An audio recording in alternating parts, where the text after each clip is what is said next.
इकडे शरद पवार यांच्या निवासस्थानाच्या बाहेर आंदोलन करण्याचा इशारा देणाऱ्या आंदोलकांना मुंबई पोलिसांनी नोटीस दिलेली आहे।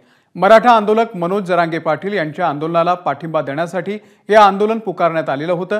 मराठा समाजाला न्याय देण्यासाठी शरद पवार यांनी पुढाकार घेण्याची मागणी या आंदोलनाच्या माध्यमातून करण्यात आली। सरकारने मराठा समाजाच्या मागण्या मान्य कराव्या, शरद पवार यांनी आपली भूमिका स्पष्ट करून मागण्या मान्य होण्यासाठी पुढाकार घेण्याची मराठा आंदोलकांची मागणी आहे। मागण्या मान्य झाल्या नाही तर आंदोलन करणारच, मराठा क्रांती मोर्चाच्या पदाधिकाऱ्यांनी हा इशारा दिलाय।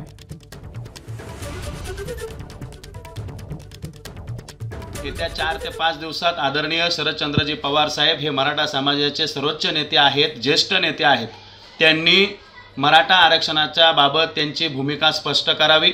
मराठा समाजाला 50%च्या आत आरक्षण दिलं गेलं पाहिजे, ओबीसीतून आरक्षण दिलं गेलं पाहिजे, याबाबतची भूमिका त्यांनी त्यांच्याबरोबरच्या सगळ्या सहकारी पक्षांनी या ठिकाणी स्पष्ट करायची। राज्याच्या मुख्यमंत्र्यांना त्यांनी पत्र लिहावं आणि सांगावं की मनोज जरांगे पाटील यांच्या ज्या मागण्या आहेत त्या मागण्यांना आमचं समर्थन आहे, आमचा पाठिंबा आहे, त्या मागण्या तात्काळ तुम्ही मान्य कराव्यात, नाही तर मग निश्चितपणे शरद पवारांच्या घरावर आम्ही सकल मराठा समाजाच्या वतीनं त्या ठिकाणी आंदोलन करू। याची सर्वस्वी जबाबदारी ही त्यांची असेल।